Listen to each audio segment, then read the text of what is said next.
Welcome, rockers, to the Dr. ACDC podcast. My name is producer Richard, and across from me is the doctor herself. Woo. Each week, we talk about everything in the high-voltage world of the legendary rock group ACDC. Yeah. While fielding questions, hopefully from listeners just like you. Yeah. Now let's get down to some acca dacca news. You got to do that in an Australian accent. Let's get down to some acca dacca news. We actually have one, I think, Australian listener, so hopefully that doesn't offend them. So there's only a couple pieces of news this week, but I think they're ones worth talking about. Tell me all the news. I know nothing. I would hope you know a little bit, 'cause, you know how well-versed you are in the AC/DC world. You keep up to date. I know, but I tried to stay away from what's new so that I can have true reactions. Oh, okay. Just like all the listeners. Okay. You can test me on my knowledge. Oh, yes, of course. Put me to the test. That's right. Is that my Batman voice? Is that your... Put me to the test. Well, it's terrifying. First piece of news is there was apparently a letter written by AC/DC great Bon Scott, which was bought by the Western Australian government. So apparently he had written some like 3-page letter. Who was it to? That I have not. It says Scott wrote a letter to his friend Valerie. A love letter. Well, I mean, I don't know what the content is yet. But it wasn't to like a Rosie? It was a Valerie. Okay. Which sounds like a song will be written about. Sounds like a fat girl's name. Well, this really is an AC/DC podcast.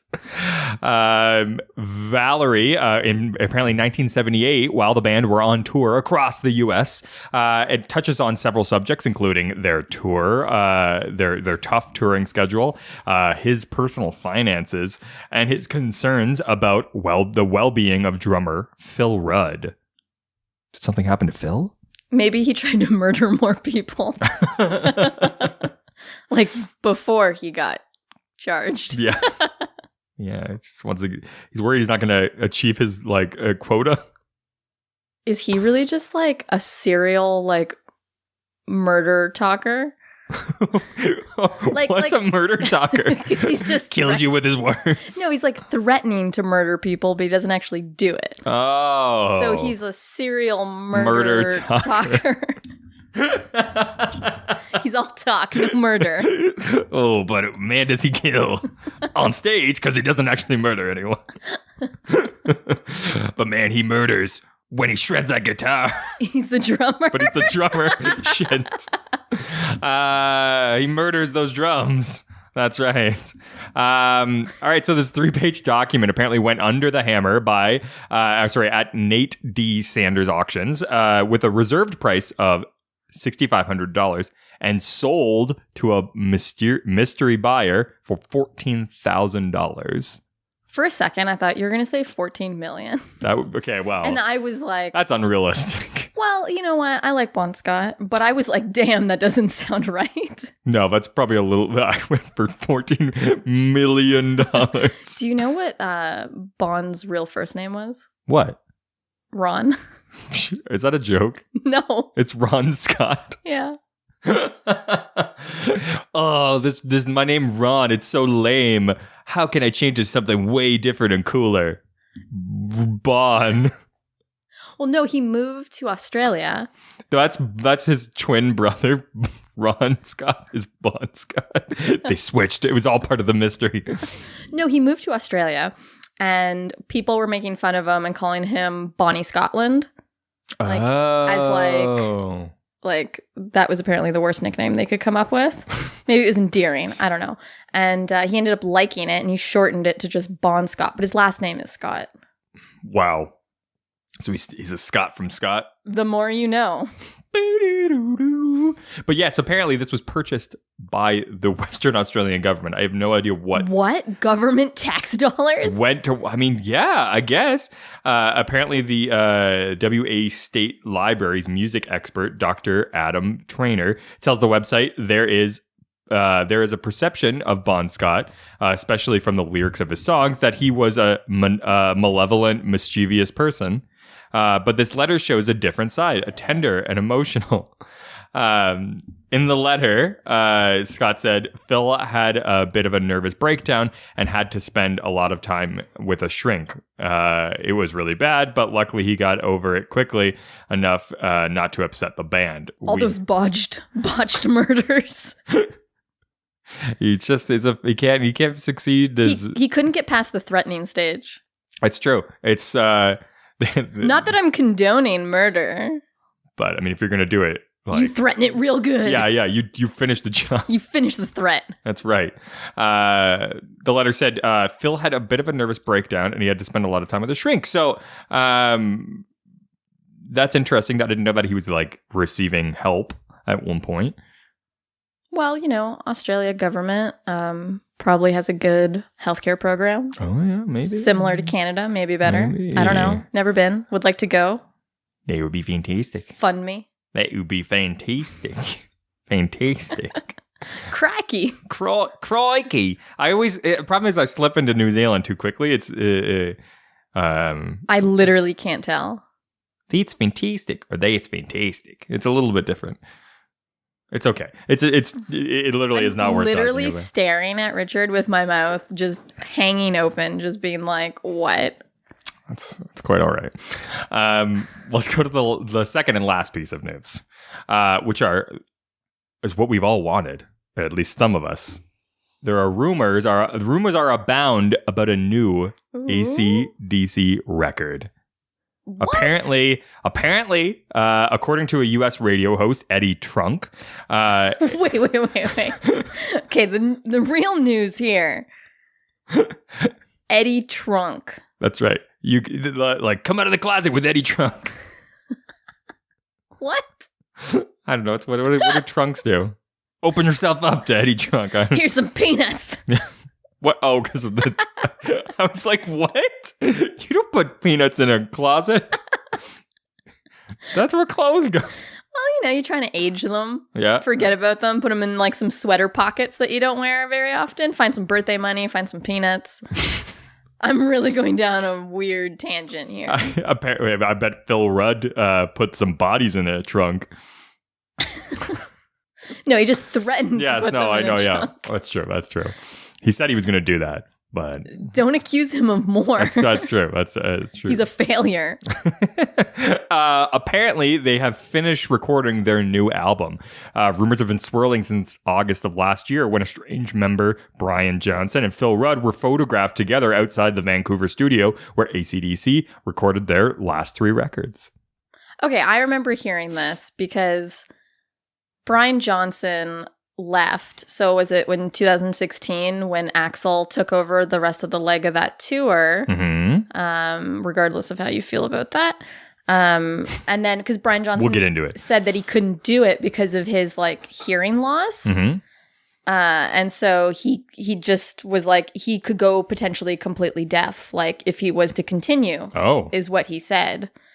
And he didn't lose his hearing because of being in AC/DC. Mm-hmm. If he was in Manowar, then he could make that claim. But not AC/DC. It was because of his race car driving hobby. I mean, people, you got money. What are you going to put it towards? Wow. Cars.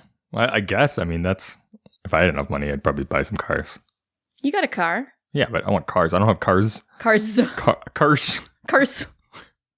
The Bears. You have to get there driving a cars. Beers and cars. So Trunk said, apparently, he has a source that will remain nameless, but a very, very, very well-placed, reliable source regarding AC/DC. He told me, to his knowledge, the album is done, that they went to that studio in Canada and made this record, and what people speculated on, that these were riffs and ideas and is more of a tribute to Malcolm Young. is true, that Malcolm had a bunch of stuff recorded and they worked off of that to incorporate it into the record. Is Eddie's like source just like a Ouija board and he's like claiming to talk to like Malcolm Young? I'm a very, very, very well placed. Some may say a reliable member of the band. He also said, "Woo," but in Australian. Woo, woo. So apparently, but also with dementia. Whoa, wait, what? Oh no! Where am I? I'm so scared. Can I rock now? How do you feel about a new AC/DC record? Well, I mean, I have a hard time when these guys try to make new music. I'm like, unless you can somehow like, but the problem is I feel like when these huge rock bands get to a certain point, they don't understand that people want less production. They want like more of an old school sound from a band like that. And I feel like they just keep wanting to either progress or they want to take this one part of their career, which nobody liked, and just continue from there.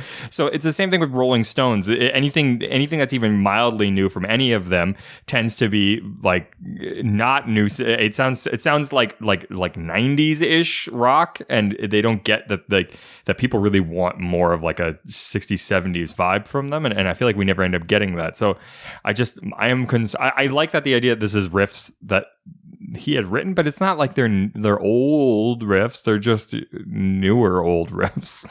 It's tough because you want to keep them in this time capsule, right? You want this image, but at the same time, as a human being in their shoes, like I would want to progress. I wouldn't be forced, to kind of, I don't want to be Weezer, basically. Like, I don't want to keep putting out. Yeah, I mean, sorry, but like, there's something to be said for that, but you don't have to progress by going forward. You can progress by looking backwards. Like Keith Richards actually put out a record not that long ago where or the solo record, and he was really pulling from like stuff that from like very old blues records and things like that. And I find that turned out a lot better for him, and that record was actually pretty well received. I just feel like I don't want it to be one of those situations where it's just like, let's make like a new rock album. Don't do that. Like, make an old rock album that would like sounds a little bit different than what you're used to doing, but don't try to like modernize the art form. Like, it's not gonna. You're too old to have done that. That's for young people. Oh. I'm just saying. You're too old. Just like go enjoy your money and die. Yeah, no, or I'm saying either play the hits or like pull from things that are even older from you. Make something modern by like pulling from things that you were influenced by, rather than trying to create something that other people are going to be influenced by. I say do whatever you want, because at the end of the day, it's not like it's going to earn them more money. And they're doing what they love. So they're getting that like, job satisfaction. But then at the same time, like AC/DC, like people that love AC/DC are going to buy it anyways, right? Whether you love it or hate it. And then that way it's kind of the best of both worlds, I guess. I think you're just you're being too nice. This podcast is known for its positivity. It is. Wow. I mean, we'll just ignore that Valerie comment from earlier. Yeah. That girl sounds like a fat girl. We'll talk more about that later, but, okay. Reference to... Okay, all right. Well, we got a ton of questions this week, so I feel like we should dive in. I love getting all these questions, It's great. Our listeners every really week. they keep sending them I can't believe that every week we have more we can talk about. I know. It never ends. Yeah, somehow you have more to ask every week. So let's get into it. First question comes from Facebook from Crump Funkman. Step into the crump. Crump Funkman. Yow! Did you just come up with that? Wow. I'm pretty good. Wow. I'm impressed. Welcome to It's Crump Funkman. We like we Crump Funkman. Yow! That's his song. Yeah. Yeah. Okay, what's the question? Crump Funkman asks, what did you think of Axl Rose as a frontman after Brian Johnson left the band with his hearing issues? Was Axl any good in AC/DC? Were these hearing issues real? Because apparently he's putting out an album. Okay, I'm sorry. I got issues. Apparently. Let's dive into it then. Okay, was Axl any good in... So, Axl DC? Yeah, Axl DC. Axl DC. Axl Dacca? Axl. All right. What do you think of Axl? I mean, let's separate Axl from AC/DC. What do you think of Axl Dacca? Axl Dacca. I like it. That's good. Axl from his obviously Guns N' Roses fame.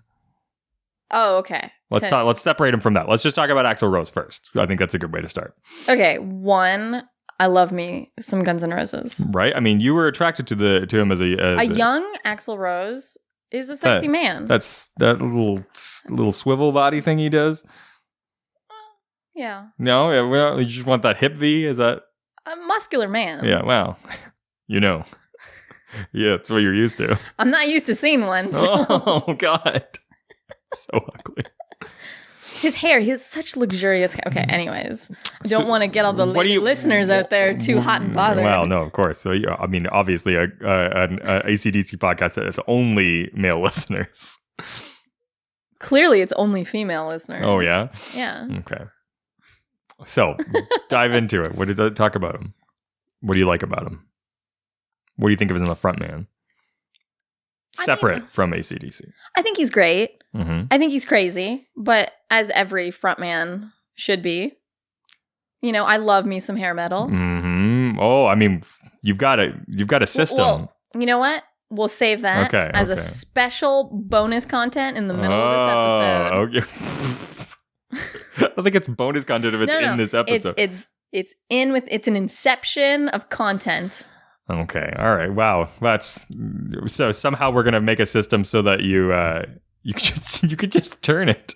What am I turning? The mic. You tilted it down. Just tilted it back up. I'm not a musician, Richard. It's okay. It's okay. I'm a historian. That's what I apologize. I'm an archivist. That's right. Okay. I'm a lover. Oh. Of music. Oh. All right. Well, so what do you think of... Okay, it sounds like I'm avoiding the question, but I'm not. I just have no train of thought. So, I love Axl. Yeah. Love him a lot. Mm-hmm. Now, in this day and age, he's looking more like Mama Fratelli from Goonies. Yeah. So all those things that I said are not still true. No, he's not sexy and hip groovy anymore. That was a moment. That was a golden moment in time. Yeah, you know. Yeah, he's totally Mama Fratelli now. Those puffy cheeks. It's true. Yeah. He's not a sexy man. But do you think he's talented, he's good, and I think for him to take over... Does he still got it? Voice-wise? Yeah. I mean, it depends on what you watch. Because I mean, we watched that MTV Awards show when he first came, when Guns N' Roses first came back, and that was brutal. It was, but I did see a bunch of footage from this tour. Okay.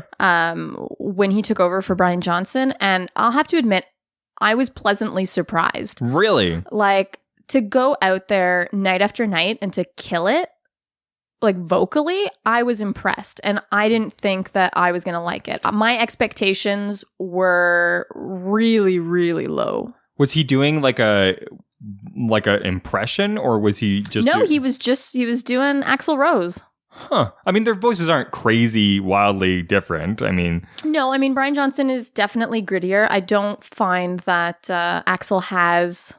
It's grittier in a different way, in like a haggard... Yeah. But no, he was great. He was really good. I think that at the end of the day, if as long as he can like keep up and doesn't sound like shit and has that sort of similar voice, because they've switched obviously vocalists now twice. Well, yeah, I mean it's happened, but I just think so many people were upset about Axl taking over. Yeah. Like there was like mass like ticket refunds and people really that bad. Oh yeah, like people were really unhappy about it. And I think in retrospect people were pleasantly surprised. Like even Slash came out and said that he checked it out and he was like impressed. Really? Cuz he's like, you know, you hear Axl Rose singing, you know, for AC/DC and you're just like, okay. It's true. Yeah. Absolutely. But he did it, you know, and he should be commended for that. Apparently, like even Slash actually did end up, I think, playing with them at one show or something like that. But that's interesting. Of course, because he's like something Guns N' Roses. Yeah. I think so. I need to be there too. Mm-hmm. But anyway, so I think did it make sense to you, or would you have rather have seen somebody else? Well, it's tough because at the end of the day, nobody's going to replace Brian Johnson. There's still that school of thought of like, you know, Bon Scott's better. Right. Well, that's because Bon Scott is better. But. You know, Bon Scott, Brian Johnson, blah, blah, blah. I think Axl isn't a replacement for Bon Scott. I just think it was a really interesting take on it. Yeah. It's not like suddenly, you know, he's in the band forever now. Yeah. I don't think Brian Johnson could ever like let go. No, I don't think so. But it's not like something that they wanted to do. It's something that they kind of had to, right? Like they had to. Well, I mean, they could have canceled the tour. Yeah, I guess. But yeah. But whatever. I mean, I think, you know, take it how you want it, but just enjoy it. Yeah. All right. Well, let's move on to the next question. The most vague statement that I've ever made. It's okay. Next question comes from Mike O'Brien, who asks, how come they didn't win a Grammy? What should they have won for? Or do you think that it's right that they never won? Mike. Uh-oh. Mike, you're in trouble. I mean, I was pretty sure that they had won. Mm-hmm. And I had to Google it because I didn't want to look stupid like I usually do. That has nothing to do with the questions. I do that all on my own. But they did win. And my hunch was right. Oh. They won in 2010 for best. They won 100. 14 million. That's right. They won in 2010 for best hard rock performance with War Machine. Really? Mm-hmm. Well, fuck you, Brian. That's right. Oh, Brian. Get out of here. Well, that answers. You know what? No, Brian, you listen every week. You listen more. Oh, Brian. You come real close up to the speaker and you listen. That's right. You listen real good. Yeah, you get all the AC/DC. You get it all. All the information. All right. Well, okay. So Twitter. Well, no, hold on. Let's talk about this a little bit more. Who do you think one of their records should have won a Grammy? Well, yeah, but like coulda, woulda, shoulda. But what album? Like Back in Black? Well, yeah, but I just mean that like when it came out, were bands like that even winning Grammys? I don't think so. That's an interesting question, right? Like, were they busy just like who won Grammys in 1980? As an example. Come on, internet. I'm trying to produce as quick as I can. Right, rock. Best rock vocal performance female was Hot Stuff, Donna Summer. Best rock performance male was Gotta Serve Somebody, Bob Dylan, for rock, apparently. Best rock vocal performance by a duo or a group was Heartache Tonight by the Eagles. Yeah, because you're looking at the tail end of the 70s here. Yeah. And then best rock instrumental performance, which was Rockestra theme, Paul McCartney and Wings. Oh, God. Wings. Oh, God. I just think of the TV show Wings. Oh, yeah. Do you remember that? Yeah, of course I do. That was a great show. No, it wasn't. No, I loved it. No, it wasn't. Good. That was good. I liked it. Okay, what's better, the TV show or the band? I'd say the band. Yeah. I mean, the band's not great. But I kind of loved that show. I don't know. Tony Shalhoub. Everyone loves Tony Shalhoub. Shoob the Lube. That's right. All right. And Steven Weber, obviously. He's great. But all right. Let's go to Twitter. Wait, are we done with that question? Yeah. Okay. I think so. Sure. Whatever you want, producer. That's right. Big P. Oh, yeah. That's what I like to hear. Oh, wait a minute. Yeah. No. You have Big P. Yeah. Gonna put in that little V. Oh, God. I'm sorry. Let's go to Twitter.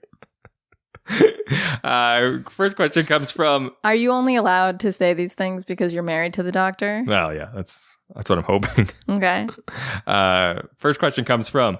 Fat-faced pastries makes lots of food, makes delicious treats for me. I wish I could cook. All right. I wonder what fat-faced pastry's real name is. That's a great... Well, I don't know. It's Valerie. Oh. You said it, not me. That's right. You didn't melt it to me. That's why.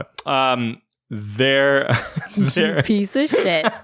There have been so many lineup changes over the years, but always with the Young brothers at the center.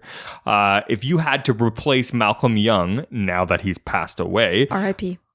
Malcolm Young, who would be a fitting successor to his legacy?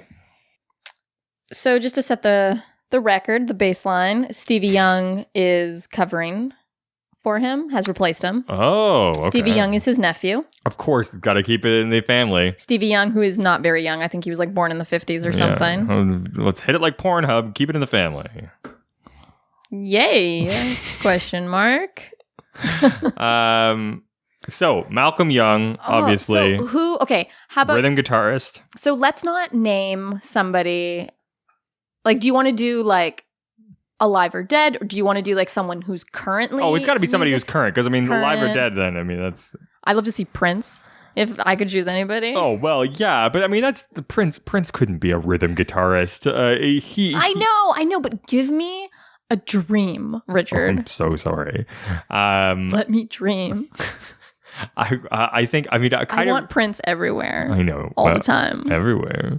Not there. No. I mean, part of me just wants to like let's just make this band like let's just pull in Slash. We'll just get all of the like slowly replace all the members Bring with Guns Duff N' Roses. back. Well, yeah, exactly, and we'll slowly have just Guns N' Roses playing good music again. So we're gonna pretend that like Chinese democracy didn't happen. Sorry, what? I didn't think so.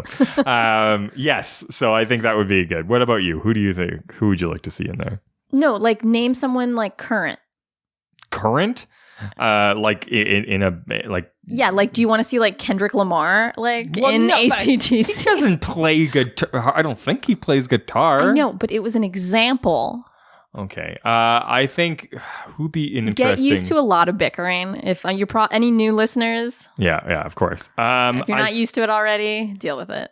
I think somebody that would be interesting is maybe Josh Homme from Queens of the Stone Age.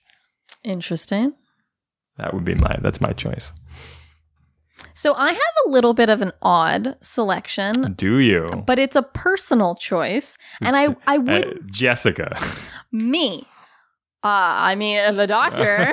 I feel like you've done this before. Oh, no. Outing doctors left and right. Well, it's what I like to do. It's like Doctor Who. Who? So... Who's your weird selection? This is personal, and I wouldn't want to see them as like a complete like replacement, but as like a one night only. Ooh, one hot night. One hot night. Yeah. And I'd kind of want them to like have more prominence. Like maybe they could like they could stand like in front of Axl Rose. Okay. Oh, because they're more attractive. Oh no, I'm worried about. So maybe it could be like, what do you think of Gary Clark Jr.? Oh, do you think Gary Clark Jr. is attractive? You know what? I don't know. This is new information for me. I mean, yeah, but then it's just like, the problem is he's not a rhythm guitar. He's so good. He's so good. You would just want him to be the lead guitar player, and then that's not good, because then he'd have to wear a little schoolboy uniform. I mean, you'd enjoy that part, maybe, but... No, mixed emotions. I mean, I like where your head's at. He doesn't fit. He doesn't fit the band whatsoever. It's just, you know what? In my brain, I'd love to see that for like 5 minutes. I mean, I waste everybody's time just for my personal joy.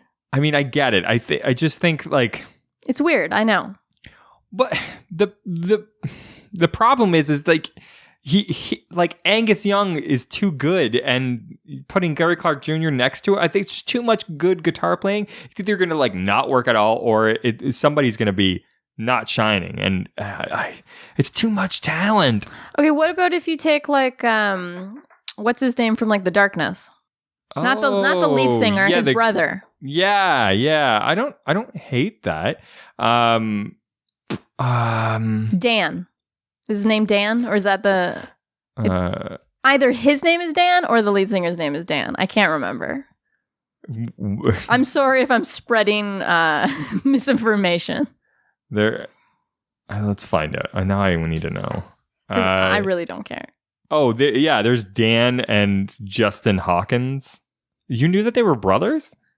I'm the doctor. I mean, yeah, but you're not the Dr. Darkness. Or am I? Oh. I mean... That's a sexy name, Dr. Darkness. That sounds like... Doctor After Dark. Ooh, I'm looking forward to that episode. Dan Hawkins. It's just me, like, shaming men sexually.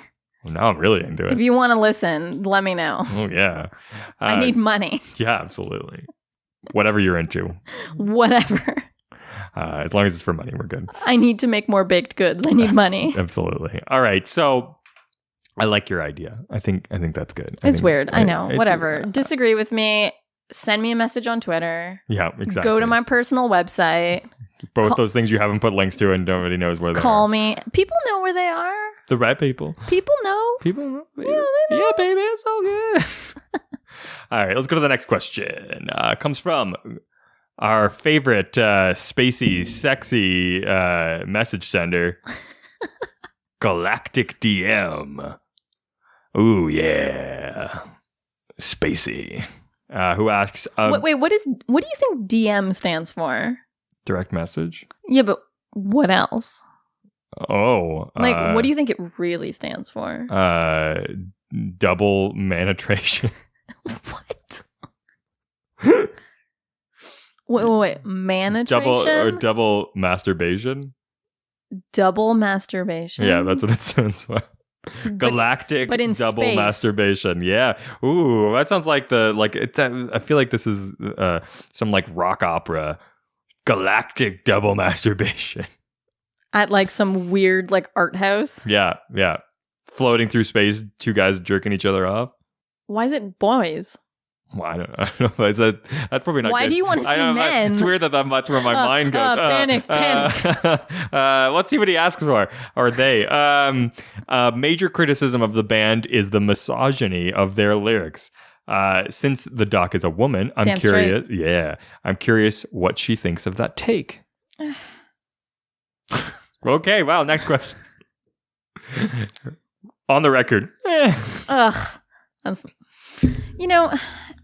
It's tough. So I see AC/DC as like this. I see AC/DC. I see Q. Oh my God.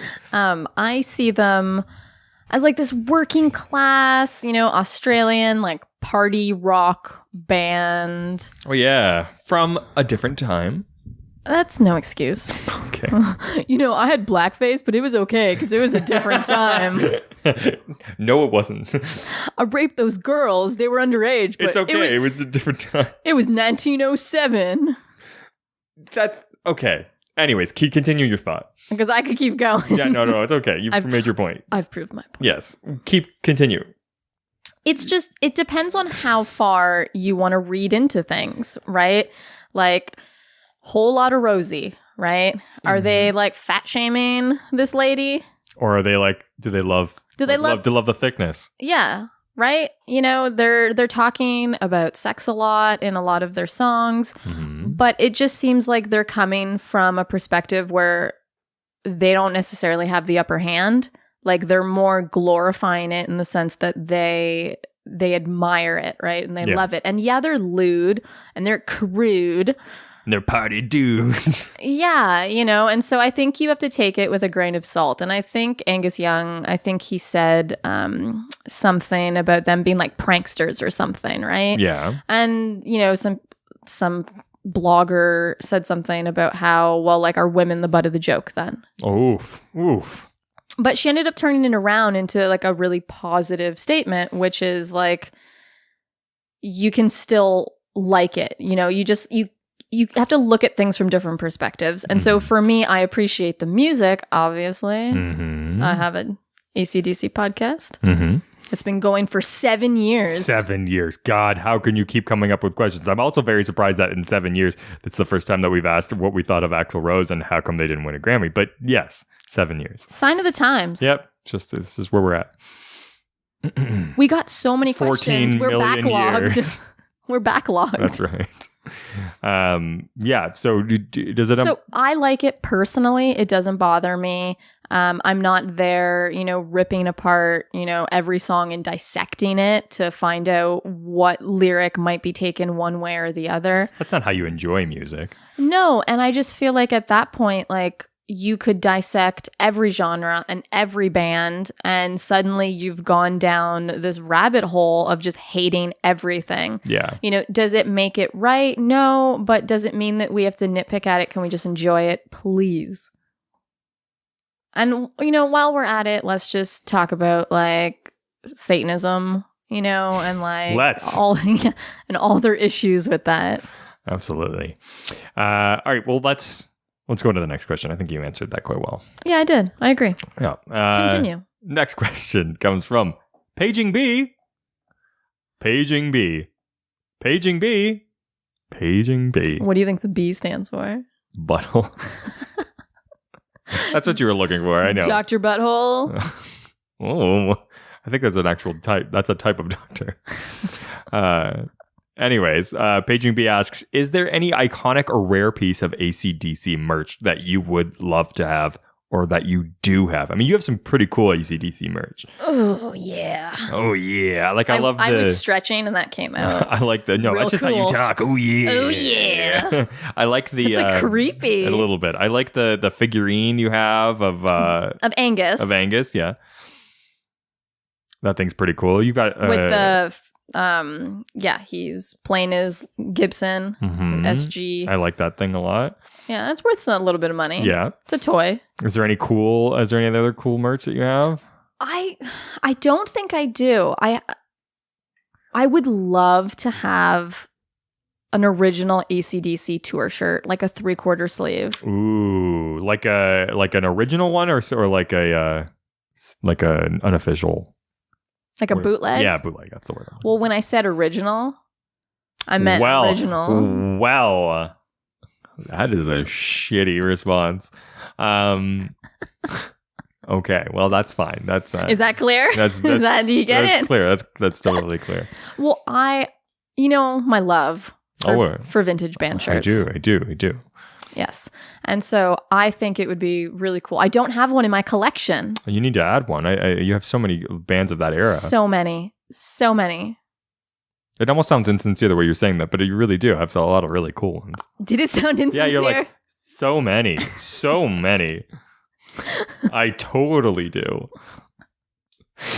I do. My favorite one, I think, is my Cinderella one because it has the band logo like huge down the arms. Oh, yeah. It's a baseball tee. It's very like 90s. No. That was that, yeah, with the written down the arm thing. That's like, I feel like there were so many shirts like that in the 90s, unless that was just copying something from before. I don't know. Yeah, you know that. I'm a 90s kid. I don't know. That 90s like baseball tee from like the Mace tour. Okay, obviously Mace would never put out a shirt like that. I just meant like skate shirts and stuff. Been around the world. Anyways, you jerk. Let's leave Twitter and head on over to Instagram. Hold on. Is there any merch that you would love to have? You're part of this podcast too. I know, but I'm just producing. I don't have opinions. I think... Well... okay. Yes. No, I would love to have, I think probably a vintage tour shirt would be awesome, but they're hard to come by. Copycat. I just think it's a good idea. I did buy Richard a Whitesnake baseball tee. Yeah, if I was only not too fat to wear it, that would be great. But Hopefully that changes sooner. A few more pounds. Yes, almost there. I love you the way that you are. Well, that's very sweet of you. Thank you. Mm-hmm. Did that come off as sincere? Actually, it did. Okay. Thankfully, I tried real hard. Fuck. Let's go to Instagram. Okay. From the real Josh Gill, we have a question. This is new. We've never gotten a question. No, but they user. sounds like they're attractive. I don't know, something about that name. Maybe they'd fit into the White Snake shirt. I bet I'd fit into them. Question from the real Josh Gill, which is, all of their albums, which is your favorite? Which record sums up the band best as a whole? My favorite, I don't think is the all-time favorite, but I have a soft spot for Dirty Deeds. It was one of the first AC/DC albums on vinyl that I had as a kid. And I listened to it a lot, and it just, am I getting choked up? No. It just has a lot of that nostalgia for me. It is a great record. I think I'm trying to think of what my favorite is. It's got to be. It's tough. I really liked For Those About to Rock. Is great. High Voltage. There's some really, really great stuff on there. I think Highway to Hell. You can't beat that record. There's just like Girls Got Rhythm, Highway to Hell, like Touch Too Much, Get It Hot. Night Prowler. Like, these are great songs. And it's hard to choose. It's really hard to choose. And for me, it's all about getting the best sort of Angus solos. That's what Daddy's coming to the table for. Well, I think if you want that, I think you go to Back in Black. For sure. I think that is the most widely known, like most widely accepted as being one of their best albums. I think that it would probably be, if not their best, close to their best. And it's probably the one that best, if you were going to try to get into that band, that's the one that's going to be able to tell you. And it hurts me a little bit because it's not Bon Scott, but Brian Johnson is AC/DC, way longer. It's true. Than Bon Scott. But I think Bon Scott's better. Yeah, I think they were a different band. We could go on about this forever. That's what, for 2 years, that's all we talked about. It's true. Out of our 7 years as a podcast. Absolutely. 14 million years. For me, at the end of the day, I think that Back in Black's probably going to be your safest bet. I think that sums up the band as a whole pretty good. Yeah, I would say so. Well, for me, I relate the Bon Scott, Brian Johnson thing to Iron Maiden with Bruce Dickinson and was it Paul Di'Anno? Mm-hmm. So I'm a Paul fan. I love Paul. I love when he did Phantom of the Opera. It's great, but it's different. It's great, but it's different. And I think you could say the same thing with AC/DC. Nobody's better. Unless you talk about Van Halen, then Dave's better, but I won't get into that or else you'll never get me to shut up. That's true. Let's not open that. God. All right. Well, we're leaving Instagram and heading on over to email then. First question comes from Dave Rossi. Dave, what are some of the bands that you think have been influenced by AC/DC?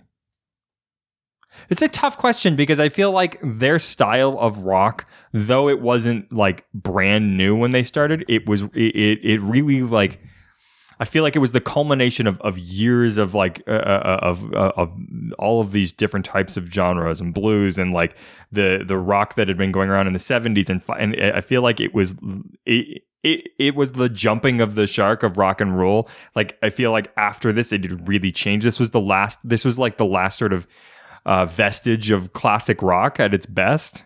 Because after this, it turns into that's my official statement. Yeah, it turns into hair metal. After this, it turns into metal. But I feel like AC/DC was the last just straight up rock band, and they did it. They kept going well into the hair metal years. But they did. But they never changed No, they didn't. That's what I'm saying. I feel like they were the last straight up rock band. Yeah. That like you know what? I respect your opinion. I think after that, you get a lot of like mixing genres or people calling back to them or like calling back to older like forms of rock. But like they were the last of that sort of generation, I think. I think currently, you could say any modern rock band could have been influenced by one time or another by AC/DC without hearing it in their, like, you don't have to hear it in their music. I think just in general, it's a blanket statement because of how big they've come. Like they're first tier. Angus Young, I mean that guitar style, that tone is something that like is so well replicated now, and it's permeated through all forms of guitar and rock. I think that like that style is so like iconic that it's more of just like ubiquitous in all of rock music now. And I think that it's nobody. I don't think people look at that and go like, we want to sound like them, because I don't think anybody could sound like them again. They're such a unique sound. But that people pull so much from them. I think like Teenage Kicks was a good example of a band like influenced by them. A lot of similar like rhythm stylings, a lot of similar solos, a lot of similar tones in guitar. I think it's a pretty similar band. It's just pulling out the Canadian references. Hey, I mean it's one of my favorite bands. So Teenage Kicks slept on the floor of our old apartment. Well, yeah, that's true. But yeah, and tried to steal our dog. It's true. Well, I think she tried to run away with them, to be honest. Little tramp. I think that if you were to go back into, like the 80s and we're looking at bands that were influenced by AC/DC, you could start looking into hair metal and look at like Helix or like Kix, because Kix wasn't always super hair metal-y. Yeah. And so that way, you could see some of the influence that was more recent, more timely. I agree with that. Next question. Let's go on over to Reddit. From SuperAng75. Wow, it sounds like a super fan. I want to say Ang. I know Ang is right, but part of me wants to say Ange. Super Ange. It sounds like an ant. Well, yeah, but who's like also a superhero? That's trying to be cool. Yeah. Super Ange loves wine, God. coolers. Born in 1975. That's definitely like her email address for sure. It's only 10 years older than me. Oh yeah. Oh, don't even. Why would you even bring that up? So Super Ange says, if you had to pick, what is the most insane, crazy / tastiest lick in all of AC/DC's discography? I know producer Richard is a musician, and I'd be curious to hear what he thinks too. P.S. Are either of you able to play / sing AC/DC? I can't actually play any of their songs. I mean, I can, of course, sing them, and you have to get me drunk enough to try. Have you just never tried to learn any of their songs? Yeah, I've just never tried. But you could if you tried. Yeah, I could totally. Because you do play guitar. Yes, yeah. I could totally. Makes it sound like, no, I could never learn these very simple riffs. No. No. So, what do you think is their tastiest lick? Their tastiest? Yeah. Well, I've tasted them all. Jeez, that sounds way more sexual than it needs to be. What? I've tasted them all. Tasted them all. In my creepy voice, apparently. That's your favorite. Okay, so I know we've said Back in Black. I mean, that is... I know. And it's not my favorite album, but I'm just saying it's a great album. Like, in the song itself, you have... What are the chords? You got like an E. Yep. A D. That's right. Oh, and then you go E, D, and A. That's it. Yep, that's right. Single strums, no fuss, super straightforward. Mm-hmm. And it's so simple that you're like, that can't be good. Like, he wrote this. Yeah. Like, he didn't even try. It's true. But it's his Copacabana.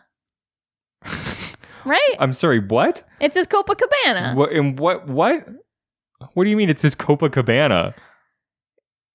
Barry Manilow wrote Copacabana. And that's his number one song? In like 5 minutes. Oh, okay. I was like, I need some context here. And wasn't even like working that hard. This is now the Barry Manilow podcast.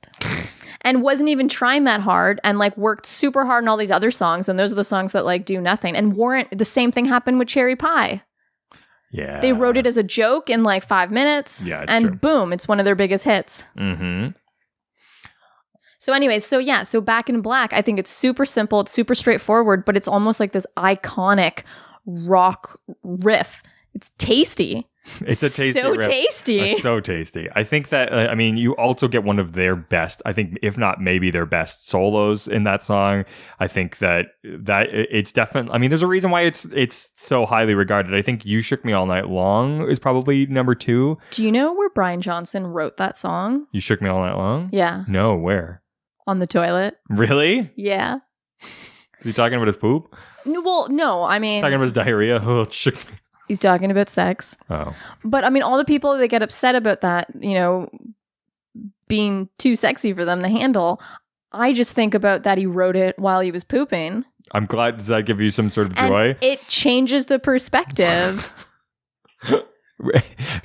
What's the perspective changed to? A pooping perspective? Yes. Okay. Yeah. I think his colon shook him all night long. He had to keep getting up. He couldn't rest, couldn't sleep. Jesus. Kept him awake like a dirty colon. I will say that as somebody who was I'm trying to move past that. As somebody who was a touring musician and played in a band for a long time. Oh, really? Yes. Yeah. No, I did. It was a long time. Over a decade.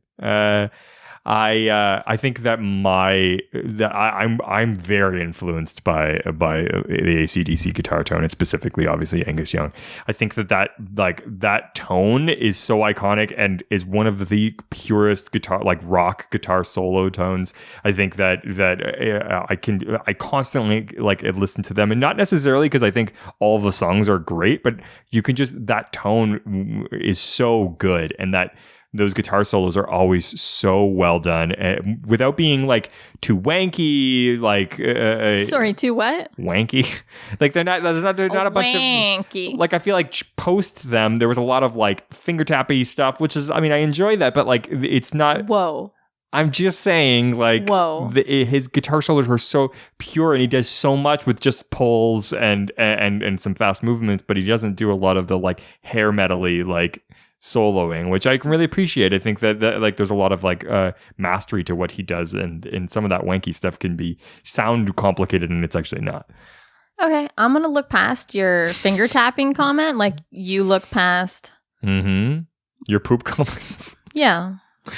Okay, that's fine. I just that's my piece. We don't have the time to unpack finger tapping. We don't. Do you want to you want to go through your hair metal? Well, first I want to bonus content. Well, I want to, point out the username from Reddit. Yeah. The Super Ang. Yeah. So that was actually Angus Young's, one of his characters that he would dress as on stage. Yes. Wow. Yes. For any comic book listeners we may have. Well, I mean, maybe. I don't really see. I don't see the correlation, but no. Why anyone that loves comic books would be listening to an AC/DC podcast? No, I don't get it either. I mean, welcome, idiots. you nerds. You fucking nerds. So that's really cool. Yeah. So you don't even know what's cool because I haven't even said what happened yet. What happened? He would come on stage and it would be Super Ang would be like Superman. Oh. So he wouldn't always wear the schoolboy uniform. No, he would dress up as a gorilla or Zorro or whatever stupid costume. But he would frequently do this Superman character. Wow. Mm-hmm. That is really cool. Yeah, it's less creepy than the schoolboy uniform. Mm-hmm. Yeah. Wow. Which maybe if I lived in Australia, I wouldn't think would be so creepy. No, I think it's creepy everywhere. I think, maybe. Yeah, I think so. If there's anyone from Australia, let me know. Yeah. Absolutely. Is it creepy? Is it not creepy? Yeah. # creep factor. Well, it's kind of like when you see Ozzy Osbourne on stage, he comes out of his weird alive coma somehow every time when he goes on stage, and I feel like Angus Young is on stage playing and he is rocking out. I feel like a super old person saying rocking out, but he is. He's rocking out. Oh yeah. And he is, And look at him move. Yeah, I can't do that. Like, it's impressive. But I feel like he's just on autopilot after so many years. And like, he just like collapses into a wheelchair. I don't know. I respect it. Hell yeah. Absolutely. I want to do that when I'm that age. Yeah. I should have started earlier.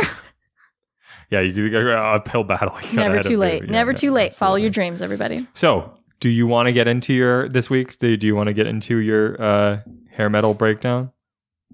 You know what I do? Yeah, I do. So you've conceived a system. I did.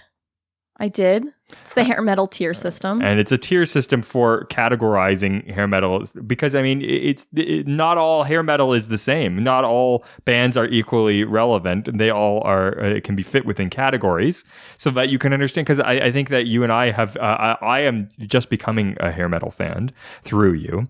But it's hard for me to know if this was a band that was popular back in the old days. Should I give them a chance or Should not? I? Or is this like a lower tier band? Because I don't know who was popular back then. I know the big names, and so maybe that's a good way to get into this. And maybe if you want to start describing what your system is. So I haven't described this system in quite a while. So it's been a little while. Help me wrap my head around, because I know what it is in my head and it's very clear, but I hope to translate it into a way that makes sense. I know that you have your first tier. Yeah, so tier 1 is going to be like your super obvious, like your Van Halen, right? Your Kiss, even though they're not hair metal, but I mean, whatever. That's a whole other thing. Let's just examples, right? So let's put Van Halen, right? Okay. Like super big. Like you go to like talk to your mom or something and you're just like, hey, you know who Van Halen is? Because my mom would have no idea what I'm talking about, but she'll know. She'll at least know. Name Van Halen. Everyone knows, Kiss or the Rolling Stones or whatever, right? Yeah. Those aren't hair metal bands. I know, but it's an example. Okay. Because not everybody listens to hair metal. Okay. So they know these, but because of being married to you, I feel like some of these band names are the ones that everyone would know, and I find out that it's actually not bands that aren't that as popular. So Cinderella is a great example. Yes. So I would think that they're top tier. That's tier 1. Everybody knows Cinderella. Not true. That's not the true. It's okay, not well, true. Where does Cinderella land? Not true. I took Richard to see Cinderella on one of our dates. It's true. We went to Rock the Park. Rock the Park in London, Ontario. It was Tom Kiefer. That's true. As I like to call him, Tim Knifer. Tim Knifer, that's what it was. Yeah. Yeah. I also liked how creepy hearing she's only 17 from a 50-year-old man was. That was great. By Kip Winger. Kip Winger, yes. Winger was there. Yeah, and Extreme played. Yeah, so Extreme, where would they, who's Cinderella and Extreme, where are they landing on this tier system? So I feel like so hold on. Let's back it up. Okay. So you got Motley Crue. Oh, right? Okay. So they seem like they would be tier 1. Is that not the case? I think Motley Crue needs to go on tier 2. Really? You think that Motley Crue is less known than Van Halen? I think so. Wow. Okay. I mean, that's a whole other I know. I'm probably pissing a lot of people off. I mean, maybe, but you're on the AC/DC podcast. You're not, this is not the Motley Crue. People have turned it off. They're done talking about AC/DC. Yeah. You know what? Just for those of you that have stuck around, I'm going to bring it back to AC/DC and give you some really interesting facts that have never, not in the 7 years that I've had this podcast, have ever been discussed. Okay. And I don't think have ever been publicly released. I don't think anybody's ever talked about this. No, in the whole world. Yeah, that's right. I've been saving it. That's right. All 14 million people. Yep. Which is? No, I'm saving it for after the tier system. Oh, wow. I'm going to bring it back. Oh, my God. Okay. All right. So strap in your little seatbelts and give me some, keep listening. Anvil. Oh, Anvil. See, they're going to be a very low tier, right? So Cinderella, you're putting on tier 3, right? Because they're going to be under Motley Crue. Really? Oh, yeah, I guess that makes sense. Yeah, okay. Okay. Yeah. And then Extreme, is there on tier 3 as well? I think so. They had some hits. I mean, Jimmy Fallon did do that parody of them with Jack Black, true. So I think that song is separate from that band, though. I feel like that song was more popular than that band ever was. Regardless, though, it's about name recognition. The tier system is a popularity system. It's true. It's true. High school in a list. It's true. So what are we talking about? What's tier 4? So tier 4, you're going under Cinderella. Maybe you're going to like, some Britney Fox, some Kicks. Okay. Okay. And then, tier 5, I'd consider putting Anvil on the tier 5, but my heart wants to put them in 4. Really? They did have that documentary. The documentary probably took them at least from a 5 to a 4. Yeah, probably. I think maybe a 5 would be like Aldanova. Wow, I've never even heard you talk about that one before. It's another Canadian hair metal band. Wow. They have this music videos where their guitars shoot laser beams. Wow, it's the only thing that they should shoot. Yeah, that's great. That's amazing. Wow. So that's a very clear and concise system, and it feels like it makes a lot of sense to me. It is. Use it. Try to make sense of it. Don't abuse it. It's true. That's true. Okay. Respect the system. Do you want to give your treat for people who've listened through this? I do. Okay, what do you got? I have 2 really cool facts. Okay. About AC/DC music. Tell me. That I hope people will appreciate. I am on the edge of my seat. I am itching for this information. So, do you want the good news or the bad news? Give me the bad news first. Let's end on a high note. Well, so the U.S. military actually used AC/DC music as torture. Really? I wouldn't. I'd be like, yeah, turn it up. Right? Crack some beers. Right? So specifically, it was Hell's Bells. What? So, okay, in 1989, this is in Panama, that whole Panama issue, that people want to forget. No, I'm kidding. So Panama's general Manuel Noriega took refuge, in this embassy. And so the U.S. military started like blaring AC/DC music, like right in his direction for like a couple days straight. Yeah. And personally, I don't know if I'd be annoyed to listen to Hell's Bells for like 2 days. Yeah. Or 3 days, whatever it was. The vibrations would probably make me feel nauseous at a certain point. A little bit. But I would probably... I could rock out to that song for a long time, I think. Yeah, right?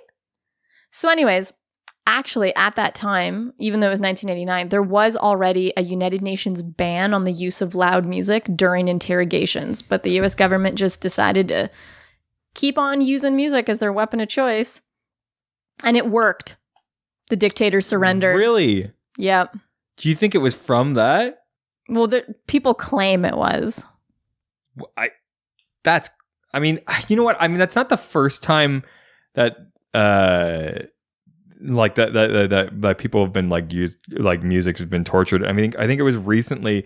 There's been a bunch of articles about employees being tortured from working in retail because of playing the same songs over and over and over and over. Like again. Christmas music. Yeah, that would be my heaven. Well, yeah, you would enjoy it. Yeah, if I could listen to Dio covering Christmas music all the time, I'd be real happy. Really? I love Dio. I love Christmas music. That's true. Those are your 2 favorite And things. his cover of what is it, that Merry Gentleman song? What's the name of that song? I can't remember. Whatever. It's great. It's so good. Mm-hmm. Okay, so what would be the song that if you were a dictator, so you're like the Yukon dictator, what song would people have to play to get you to surrender? That fucking that Pitbull song from the Aquaman movie. Oh my god. Yeah. The Bless the Rains in Africa, the Toto cover. Yeah.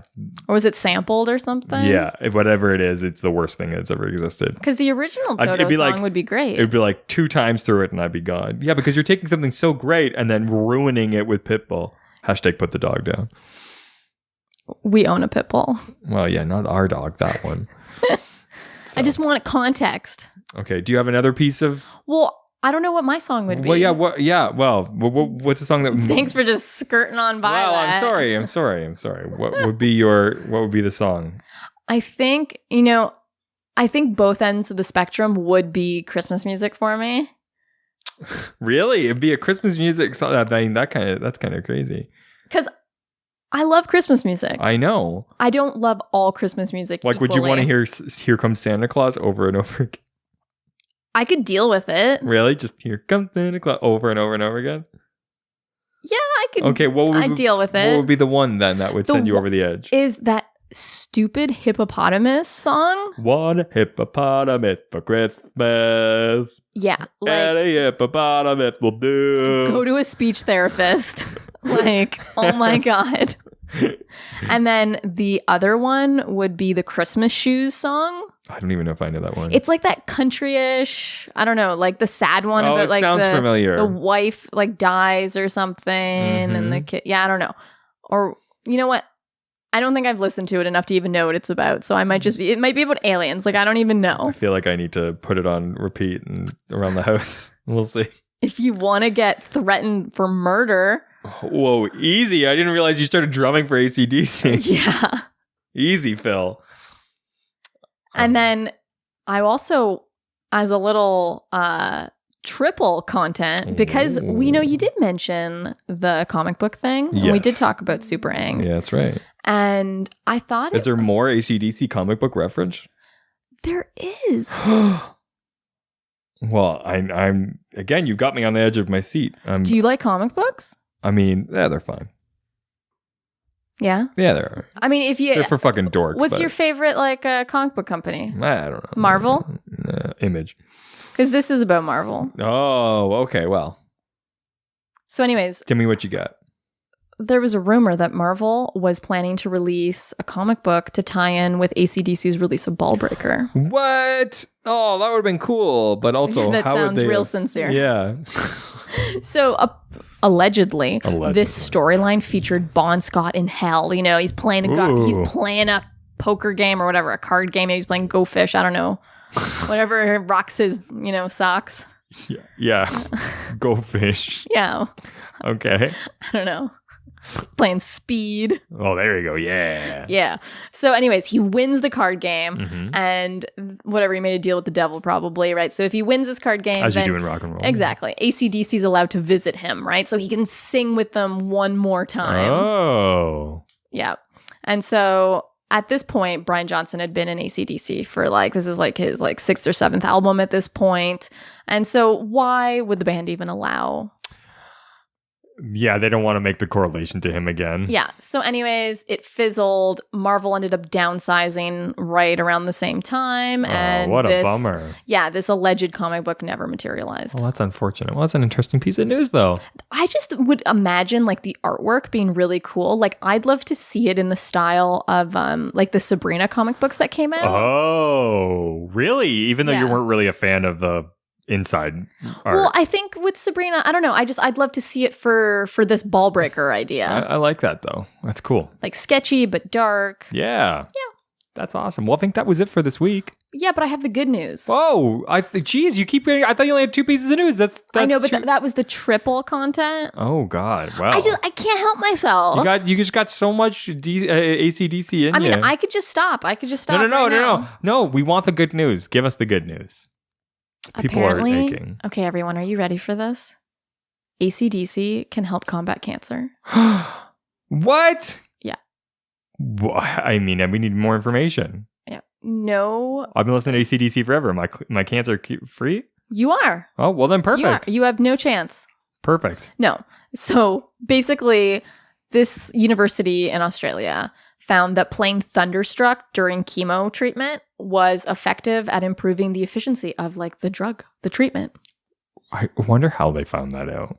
I don't know. They said that it hits all the right notes or something, and the vibrations in the song causes these little particles, the silicon particles carrying the drug to bounce basically. And so it ends up creating this coating that prevents the drug from escaping while it's being administered to patients. So the delivery of the drug is improved to the cancer cells themselves. Wow. That's unbelievable. The more you know. I know. I just wanted to share this with the world. Well, that's a really cool piece. Because I don't think it's ever been talked about before. I don't think so either. I think this is, again, one of the many things that you've said for the very first time that no one's ever heard. Yeah, you've heard it first here. Yeah, 7 years in, and we're still bringing up new information about AC/DC. It's true. Well, that's it for this week. We'll be headbanging same time next week. Stay tuned for our retrospective on AC/DC manager Michael Browning, friend or foe. For those about to rock, we salute you.